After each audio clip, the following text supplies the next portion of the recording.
Hello guys, how are you? As you already know, we have started our computer lecture series for various SSC and JK SSB exams, and our syllabus जो था वो JK PSI के regarding होगा computer का. And in first lecture we discussed regarding introduction of computers, and in second lecture हमने discuss किया था some important MCQs, ठीक है ना, जो continuously पूछे जाते हैं. And in the same lecture हमने evolution of computers भी discuss किया था. जो हमारा अब थर्ड लेक्चर होगा that will be regarding central processing unit CPU. अब सीपीयू के बारे में हम हर एक कंपोनेंट्स इसके पढ़ेंगे, ठीक है ना. और last end of the lecture हम कुछ इम्पोर्टेंट जो एक्स्ट्रा बेनिफिशियल पॉइंट्स होंगे फॉर वेरियस एग्जाम्स वो हम डिस्कस करेंगे. So remain till end of the video and please subscribe my YouTube channel by the name Prime learning insights. और इस जो लेक्चर के जो पीडीएफ्स होंगे वो आपको टेलीग्राम चैनल पे मिलेंगी, and the Telegram channel link जो होगा वो डिस्क्रिप्शन में मिलेगा आपको. Let's start our lecture regarding CPU. CPU क्या है? सीपीयू एक फंडामेंटल हार्डवेयर कंपोनेंट है जो रिस्पॉन्सिबल होता है ताकि वो रॉ डेटा को कन्वर्ट करे एक मीनिंगफुल इंफॉर्मेशन में. अगर आपको याद हो पहले लेक्चर में मैंने यही चीज़ कहा था, ये एक किस चीज़ का काम होता है? प्रोसेसर का काम होता है, ठीक है ना. सो हमारा CPU is a micro processor. Microprocessor, its function is to convert, take its function is to process the raw data and convert into a meaningful information. Thus it is also called as the brain of the computer or electronic brain of computer, ठीक है ना. ये एक micro chip होती है, ठीक है ना. और इसकी स्पीड जो है वो हम मेजर करते हैं in terms of hertz, megahertz, flops and mega flops. अब मेगा का मतलब होता है मिलियन, ये तो पता होगा. एंड फ्लॉप्स जो होता है that is floating point operations per second. Floating point operations per second. अब इसका यूज कब आता है? इसका यूज तब आता है जब हमारे पास कोई साइंटिफिक सिमुलेशन करनी हो, बहुत ज़्यादा कॉम्प्लेक्स टास्क करानी हो सीपीयू से, तो तब जाके अगर हम सीपीयू की स्पीड मेजर करेंगे वो इन टर्म्स ऑफ फ्लॉप्स में हम मेजर करते हैं, क्योंकि इस टाइम पे हमें सीपीयू की बहुत ज़्यादा प्रिसीजन पे काम करना पड़ता है. सीपीयू की एक्यूरेसी बहुत ज़्यादा हाई होनी चाहिए, ठीक है ना. And third important thing is कि फर्स्ट माइक्रो प्रोसेसर जो था that was Intel 4004 which was developed in year 1971, ठीक है ना. किसने डेवलप किया था? इंटेल कॉर्पोरेशन ने. Now we'll discuss some important components of CPU. पहला जो होगा that is ALU, arithmetic and logical unit, ठीक है ना. ALU एक कंपोनेंट है जिसके पास कंप्यूटेशनल पावर होती है, यानी कि ये मैथमेटिकल और लॉजिकल काइंड ऑफ ऑपरेशंस जो होते हैं वो परफॉर्म करेंगे. Mathematical like addition, subtraction, multiplication, यानी डिवीजन, इस तरह की ऑपरेशन. एंड लॉजिकल में इंक्लूड एंड और, ठीक है ना, नोर या बिटवाइज ऑपरेशन जो भी हैं वो एलयू परफॉर्म करता है, ठीक है ना. और इसको हम इंटीजर यूनिट के भी नाम से हम जानते हैं. These two things are important regarding ALU. And some extra thing regarding ALU is कि एलयू तीन चीज़ों पे फंक्शन करता है. That first is operands, second is opcode and third is flags. ऐसे समझते हैं, अगर मैं एग्जांपल एक लूँ, 2 + 2 = 4, तो इसमें जो ये बाइनरी नंबर्स हैं, ठीक है ना, इनको हम ऑपरेंड्स कहते हैं. And the kind of operation यानी कि एडिशन जो परफॉर्म हो रही है इसको हम ऑपकोड कहते हैं. So operands are the binary numbers on which operation is to be performed, and opcode is the type of operation to be performed on these binary numbers. अब फ्लैग्स क्या होते हैं? फ्लैग्स जो होती हैं ये स्टेटस सेव करते हैं, ठीक है ना. क्या हमारा जो भी जो इंस्ट्रक्शन था वो कंप्लीट हुई है या नहीं हुई है, ठीक है ना. It saves result in terms of 0 and 1. 1 means कि इंस्ट्रक्शन हैज़ बीन कंप्लीटेड, ठीक है ना, रिजल्ट हमारे पास मिला है. एंड 0 मीन्स इंस्ट्रक्शन कंप्लीट नहीं है और जो रिजल्ट है वो अभी पेंडिंग है, ठीक है. Now discuss regarding control unit. Control unit को हम नर्व सेंटर कहते हैं ऑफ सीपीयू, और ये कोऑर्डिनेट करता है हर एक तरह की ऑपरेशंस को. जैसे कि हम कभी कभार कंप्यूटर से फैच कराते हैं, ठीक है ना, डिकोड कराते हैं या एग्जीक्यूट कराते हैं या डेटा ट्रांसफ़र कराते हैं, डेटा ट्रांसफ़र कराना हो, फैच कराना हो या एग्जीक्यूट कराना हो, ये ऑल टाइप्स ऑफ जो ऑपरेशंस है ये कंट्रोल यूनिट ही कराता है, ठीक है ना। कंट्रोल यूनिट ही डिसाइड करेगा कि डेटा कहाँ से कहाँ ट्रांसफ़र कराना है, memory to CPU, CPU to memory, या input output devices to CPU, ठीक है ना। और फैच कैसे करना है वो भी सीपीयू कंट्रोल यूनिट ही बताएगा, डिकोड कैसे करना है वो भी कौन करेगा, वो भी सीयू ही बताएगा, और एग्जीक्यूट कहाँ से होगा, कैसे होगा, ठीक है ना, किस काइंड ऑफ ऑपरेशन परफॉर्म होगी वो भी कंट्रोल यूनिट ही बताएगा, ठीक है ना। ये किस लिए होता है, ताकि हमारे जो भी एग्जीक्यूशन हो वो ऑर्डरली हो, पहले फैच हो देन जाके एग्जीक्यूट हो, और देन जाके हमारे पास, पहले फैच हो देन जाके डिकोड हो देन जाके हमारे पास एग्जीक्यूट हो, इस ऑर्डर में हो जाए। ये पूरा कौन डिसाइड करेगा, control unit. Now we will discuss role of buses. Buses क्या होते हैं, बसेस होते हैं वायरस जो यूजफुल होते हैं फॉर कम्युनिकेशन।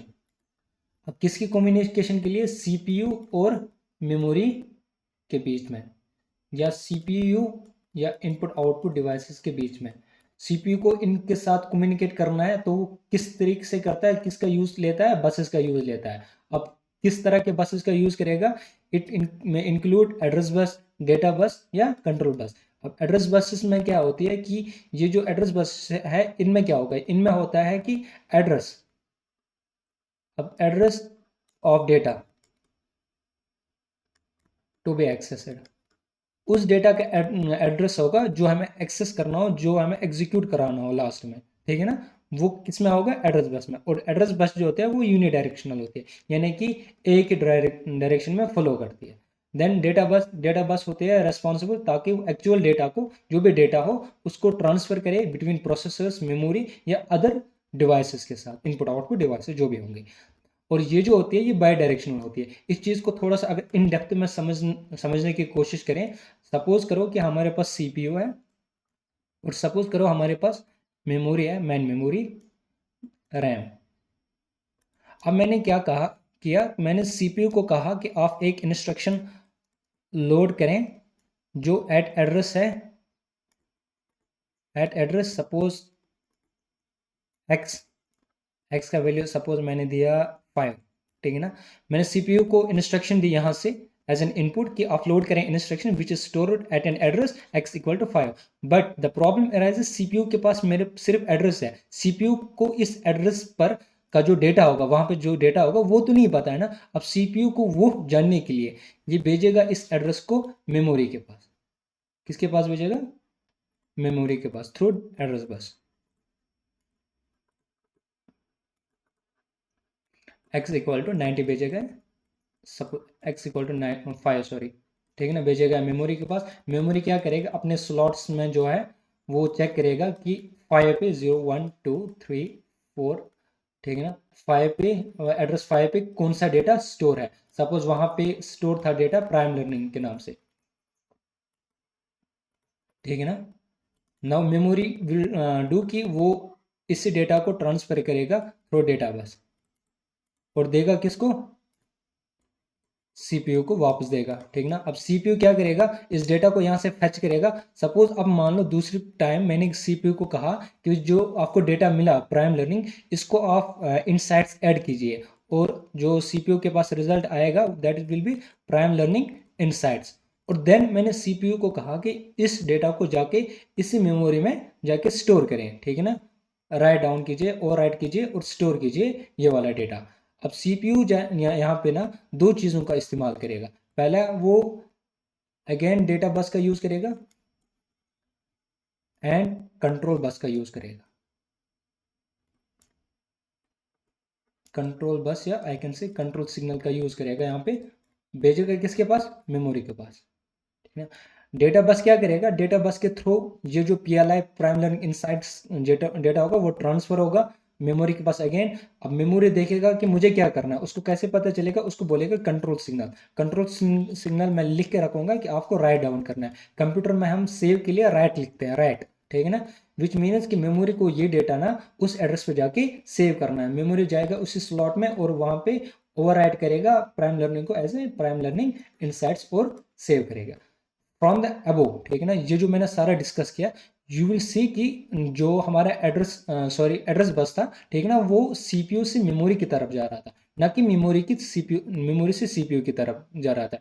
यानी कि इट वाज यूनिडायरेक्शन, इसकी डायरेक्शन फिक्स थी कि सीपीयू से मेमोरी जाएगा। लेकिन अगर आप देखें दूसरे इंस्टेंस में, अब मेमोरी ने क्या किया था, डेटा बस के थ्रू इस प्राइम लर्निंग को भेजा था सीपीयू के पास, यानी कि एक डायरेक्शन। फिर मैंने जब इसमें इनसाइट्स ऐड कराया था, देन सीपीयू ने फिर से डेटा बस का यूज किया और अगेन भेजा इसको मेमोरी के पास, यानी कि दो डायरेक्शन, यानी कि डेटा बस जो होती है वो बाई डायरेक्शनल होती है। क्या होती है? By directional. You got it? अब इसकी वजह से हमने एड्रेस बस को भी समझा यहाँ से, ठीक है ना, और डेटा बस को भी यहाँ से समझने की कोशिश की। Now we will discuss regarding the control bus. Control bus क्या होगा, ये क्या करेगा, ये कंट्रोल सिग्नल उसको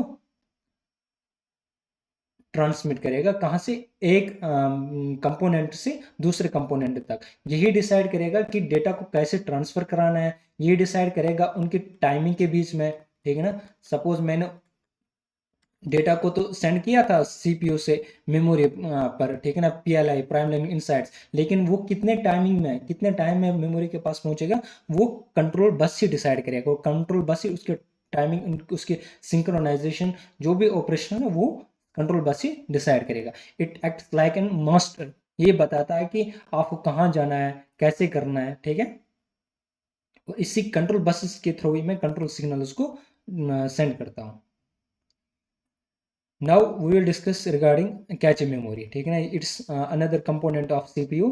अब कैची मेमोरी पढ़ने से पहले हम इसकी नीड को समझते हैं, हमें कैची मेमोरी क्यों ज़रूरत पड़ी। क्या हमारा जो मेन मेमोरी था, यानी कि रैम जो हमारे पास थी, क्या उससे काम नहीं चल पाया जो हमें कैची की ज़रूरत पड़ी। तो इस चीज़ को डिस्कस करने के लिए आप ऐसे इस चीज़ को समझें कि सीपीयू था हमारे पास और मेमोरी थी, सही, जैसे मैंने पहले कहा था। अब सीपीयू को ऐसे समझो कि ये एक शेफ है, फास्ट शेफ है, जो जिसको जो जल्दी जल्दी खाना तैयार करता है। बस इसको क्या चाहिए, इसको इंग्रेडिएंट चाहिए, इसको इंग्रेडिएंट चाहिए जैसे कि डेटा चाहिए इसको, ठीक है ना, इंस्ट्रक्शन चाहिए, इसको ये मिले, बस ये जल्दी जल्दी अपना जो इंस्ट्रक्शन है वो उसको एग्जीक्यूट कर पाता, ठीक है ना। बट द प्रॉब्लम अराइजेस कि सीपीयू के पास तो डेटा, इंस्ट्रक्शन ये स्टोर नहीं थे। वो स्टोर कहाँ पे होंगे, वो तो मेमोरी में होंगे। अब सीपीयू को यहाँ से फेच करना पड़ेगा उस डेटा को, ठीक है ना। तो मेमोरी क्या करता, मेमोरी अपने स्लॉट में जाके देखता है कि ये वाला डेटा, जो इस एड्रेस का डेटा है वो कहाँ पे स्टोर है, फिर जाके वो उठ के देता है किसको, सीपीयू को। यानी कि lot of time will take, ठीक है ना, सीपीयू की टर्म्स में बहुत ज़्यादा टाइम था।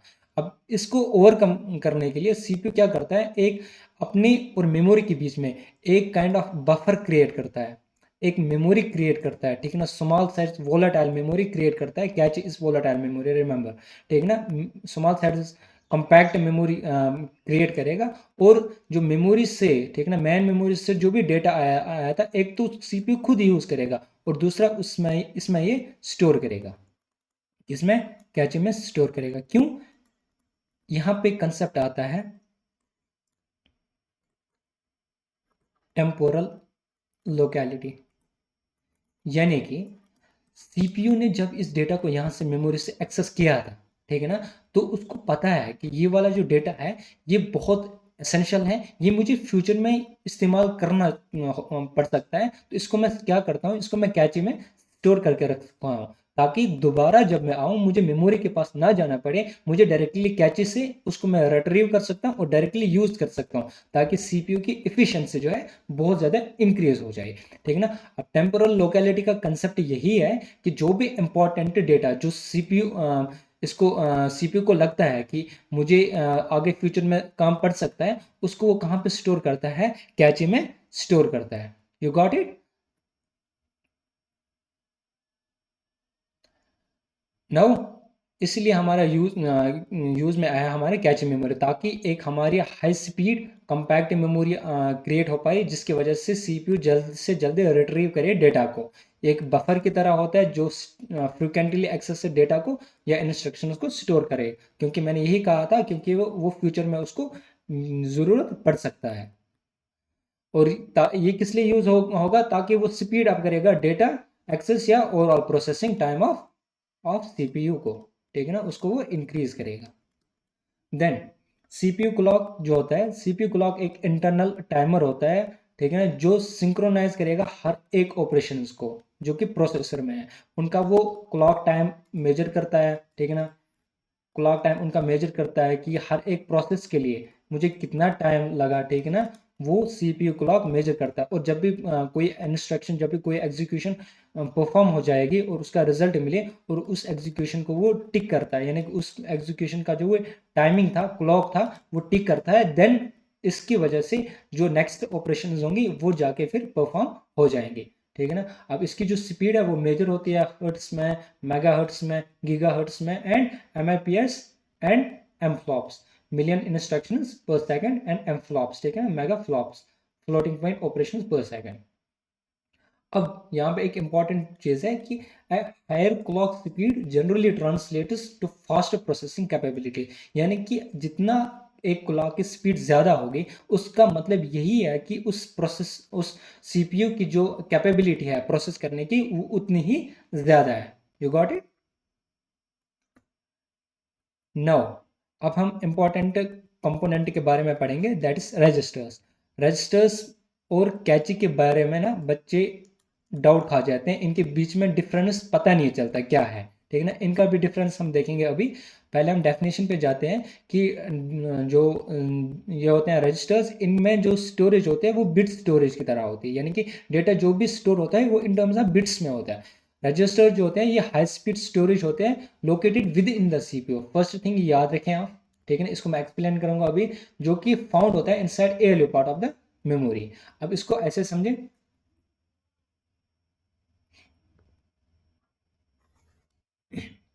ये कैची थी हमारी, और ये हमारे पास रजिस्टर्स थे। कैची जो है ना वो सीपीयू और मेमोरी के बीच में होता था।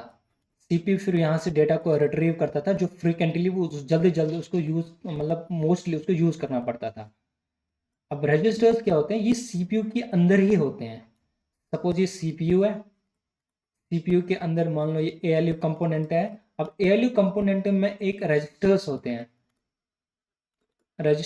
और इनके अंदर ही जो डेटा होता है वो बिट स्टोरेज में सेव होता है। अब ALU से जो भी एग्जीक्यूशन परफॉर्म हो जाएंगे, सपोज ALU ने एग्जीक्यूट किया इंस्ट्रक्शन 2+2 को, अब जो भी रिजल्ट था 4 वो किस में स्टोर हुआ, रजिस्टर्स में। अब इस रजिस्टर्स को से डायरेक्टली डेटा फेच कौन कर सकता है, CPU for another some sort of execution के लिए।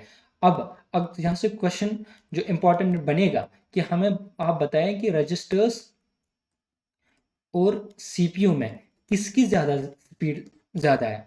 आप खुद देखें, आप CPU, this cache was between CPU and memory, but the registers are within the CPU, ठीक है ना। तो कहां पे ज्यादा आसान होगा सीपीयू को डेटा रिट्रीव करने में, डेटा लेने में, ऑब्वियसली इन रजिस्टर्स, यानी कि speed of registers is much higher than, sorry, cache, ठीक है।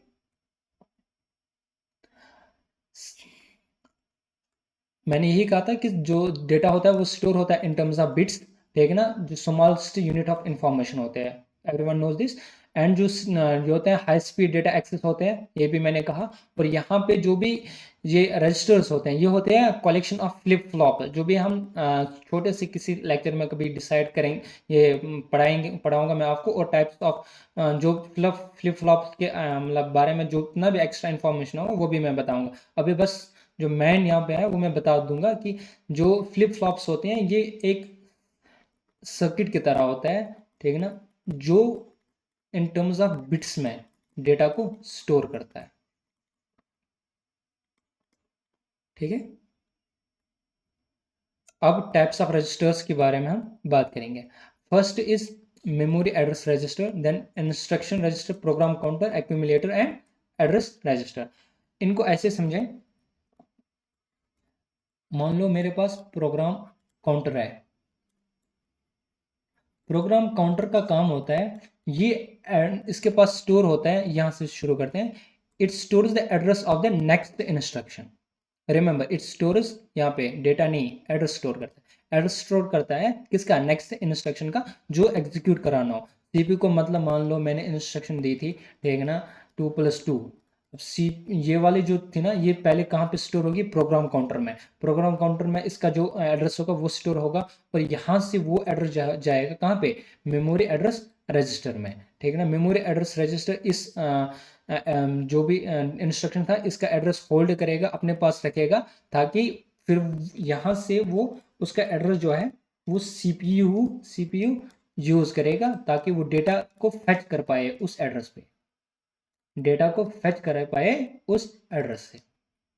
देन पहले हमने प्रोग्राम काउंटर का इस्तेमाल किया, ताकि सीपीयू को पता चलेगा कि उसे कौन से इंस्ट्रक्शन एग्जीक्यूट करनी है। देन उसी एड्रेस को वो स्टोर करेगा मेमोरी एड्रेस रजिस्टर में, जहां से वो उस एड्रेस का इस्तेमाल करके उस एड्रेस पे जाएगा, और वहां से वो डेटा फेच करेगा। ठीक है ना, और फिर जाके इंस्ट्रक्शन रजिस्टर पे जाएगा। अब इंस्ट्रक्शन रजिस्टर क्या स्टोर करेगा, वो उस इंस्ट्रक्शन, सपोज उस एड्रेस पे इंस्ट्रक्शन थी 2+2, उसको वो स्टोर करेगा अपने पास। ठीक है ना, ताकि सीपीयू उसको करंटली एग्जीक्यूट कर पाए, यानी कि वही डेटा स्टोर करेगा जो सीपीयू एग्जीक्यूट कर रहा होगा। ठीक है, देन हमारे पास आता है एक्यूमुलेटर रजिस्टर। ये क्या स्टोर करेगा, जो भी एएलयू अर्थमेटिक लॉजिक यूनिट का जो भी हमारा आउटपुट होगा, रिजल्ट होगा, ये कहाँ पे स्टोर होगा, एक्यूमुलेटर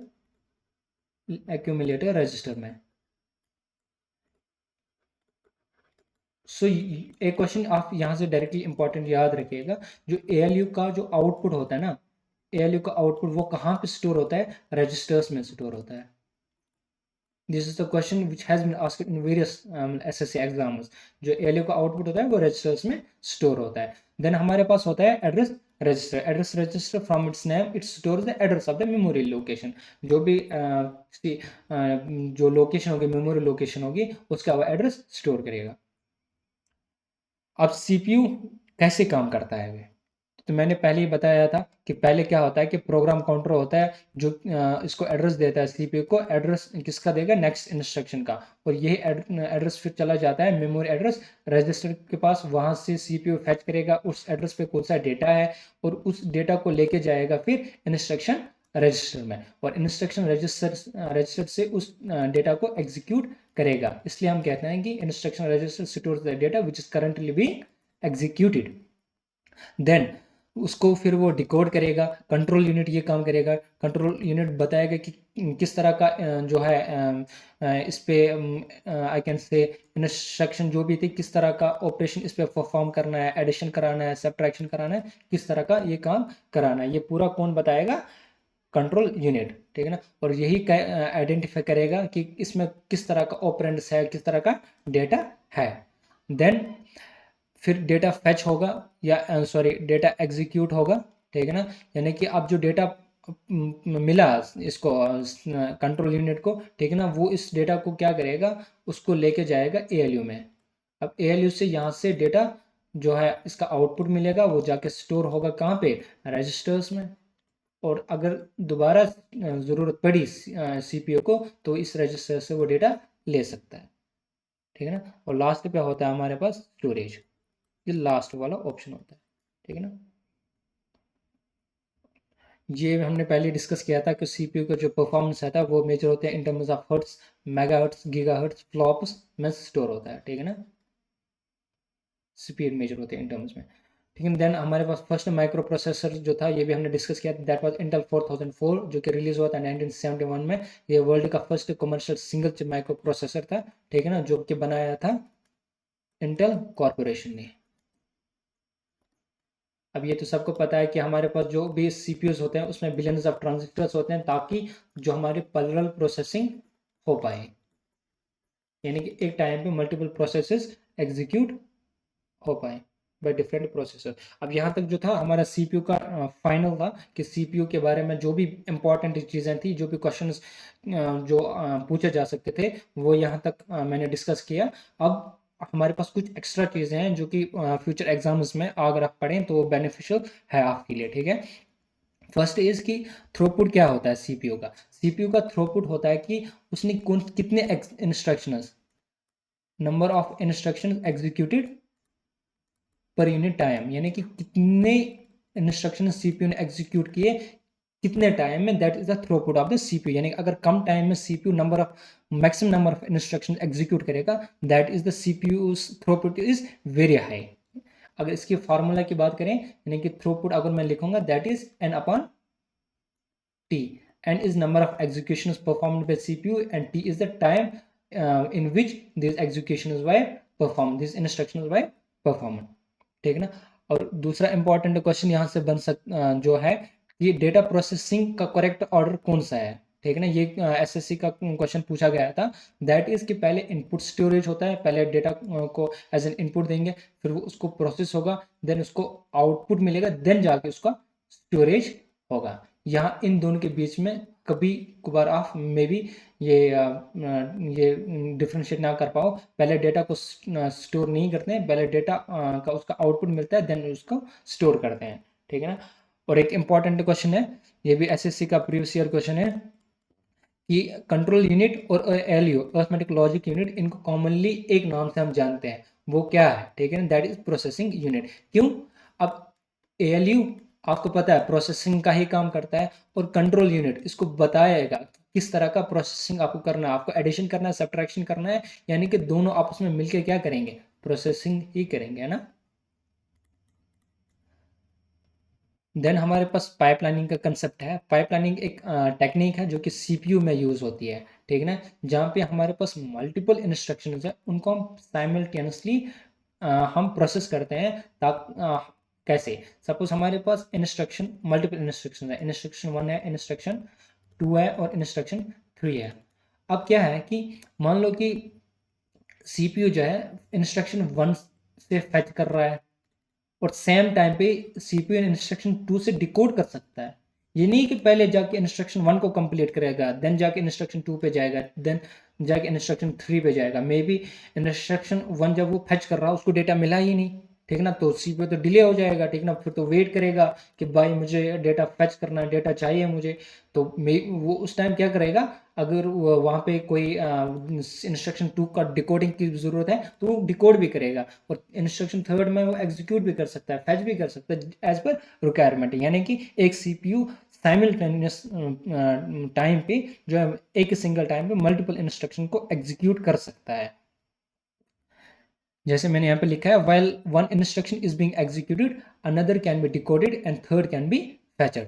ठीक है, ये स्टेजेस इन पाइपलाइनिंग है। पहले फैच होगा, देन डिकोड होगा इंस्ट्रक्शन, उसके बाद वो एग्जीक्यूट हो जाएगा। ठीक है ना, फिर अगर उसको मेमोरी की एक्सेस चाहिए वो लेके लेगा, ठीक है ना, फॉर स्टोरेज। ठीक है ना, फिर राइट बैक करेगा ताकि वो उसको राइट बैक, जो मैंने कहा था एज एन, उस कहते हैं सेव द रिजल्ट। राइट का मतलब होता है इन कंप्यूटर टर्म्स सेव करना। देन हमारे पास थ्रेडिंग का कंसेप्ट है। थ्रेडिंग क्या होती है, ये कैपेबिलिटी होता है या एबिलिटी एक प्रोसेसर की होती है, ताकि वो एग्जीक्यूट करेंगे मल्टीपल टास्क को एक सिंगल टाइम पे। और ये प्रोसेस होती है ना, ये इंडिपेंडेंटली एग्जीक्यूट हो सकती है, इनको एक दूसरे पर डिपेंड होने की ज़रूरत नहीं है। इसको एक एग्जांपल से समझते हैं। ठीक है ना, इमेजिन करो कि आप आपके पास मल्टीपल थ्रेड्स है और एक थ्रेड है, ठीक है ना, जो वेब पेज लोड करेगा, और अनदर थ्रेड है जो कि एक वीडियो प्ले करेगा, और अनदर थ्रेड है एक जो इनपुट लेगा। अब ये जो थ्रेड्स है, ठीक है ना, ये आपस में इंडिपेंडेंट है। ठीक है ना, इंडिपेंडेंट है। इस जो जो थ्रेड प्ले वीडियो कर रहा है उसको कोई डिपेंडेंसी नहीं है the thread which is loading the web page. ये आपस में इंडिपेंडेंट है, ये एक ही टाइम पे एग्जैक्ट सेम टाइम पे हो सकते हैं। जब हम ब्राउज़र ओपन करते हैं, ठीक है ना, तो ब्राउज़र सेम टाइम पे लोड भी होता है, और सेम टाइम पे वो वीडियो भी चलाएगा, और सेम टाइम पे वो इनपुट भी देगा। ठीक है ना, क्यों ऐसी क्यों रिक्वायरमेंट है, क्योंकि सी जो हम ब्राउजर ओपन करते हैं ना, वो कंटिन्यूसली लोड होता रहता है, कंटिन्यूसली लोड होता रहता है। तो वरना हमारा जो वीडियो है वो फेच नहीं होगा कि आगे कैसे चलाना है, आगे कैसे इंक्रीज करना है। सपोज उसी वीडियो का मैंने रखा कि 2.2x पे चला दो, ठीक है ना, क्योंकि मैंने इनपुट दिया, तो वो ब्राउजर जो है वो लोड ही करेगा ना उस चीज़ को, कि भाई मुझे तो जल्दी जल्दी 2x पे ये वीडियो चलाना है। ठीक है ना। अनदर इंपॉर्टेंट थिंग इज कि जो सीपीयू का कैरेक्टरिस्टिक है, that is out of the order execution. यानी कि सीपीयू जो इंस्ट्रक्शन होते हैं ना, ये इंस्ट्रक्शन उसको एग्जीक्यूट नहीं करता है इन एग्जैक्ट ऑर्डर।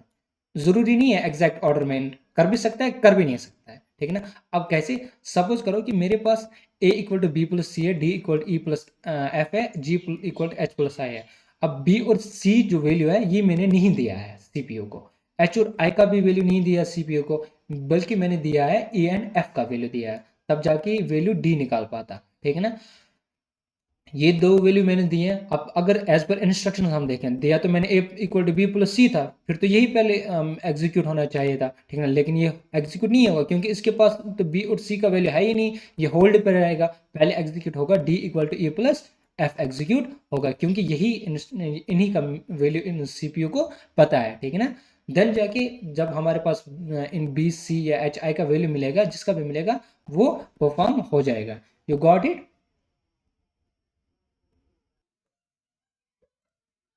अच्छा, तो हम डिस्कस कर रहे थे regarding CISC processor and RISC processor. Sorry, मेरा लैपटॉप डाउन हो गया था।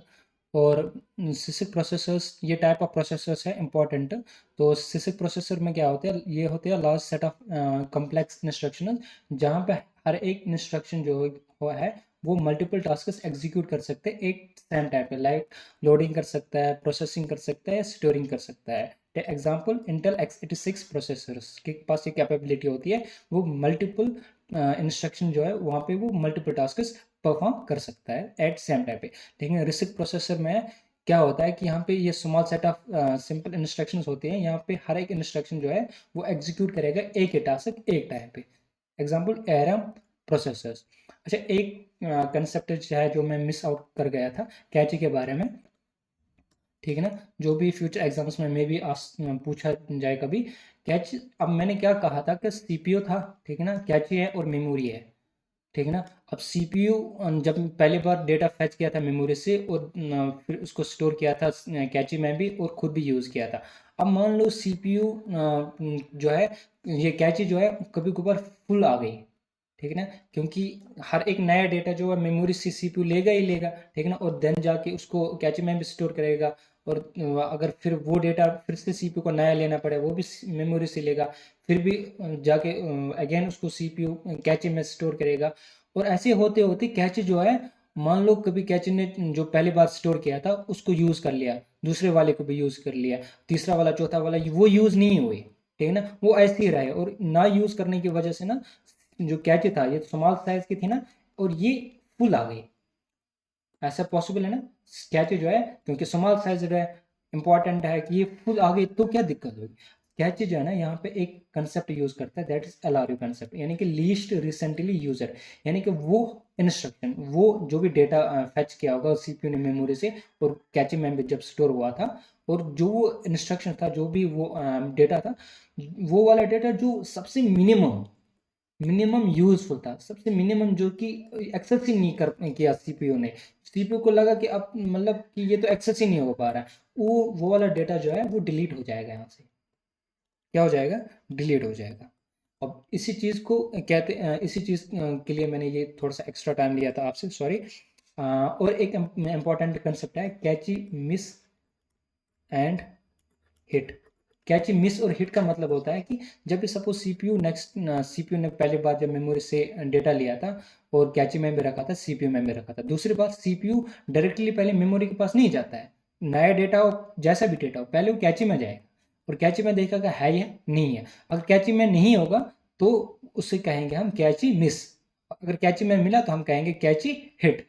अब फिर मान लो अगर मिस हुआ तो जाके मेमोरी में जाएगा, मेमोरी से वो डेटा लेगा और कैची में, सीपीयू कैची में भी स्टोर करेगा और खुद के पास भी उसको यूज़ करेगा। कैची में भी इसलिए स्टोर किया ताकि मे बी फ्यूचर में उसको ज़रूरत पड़े।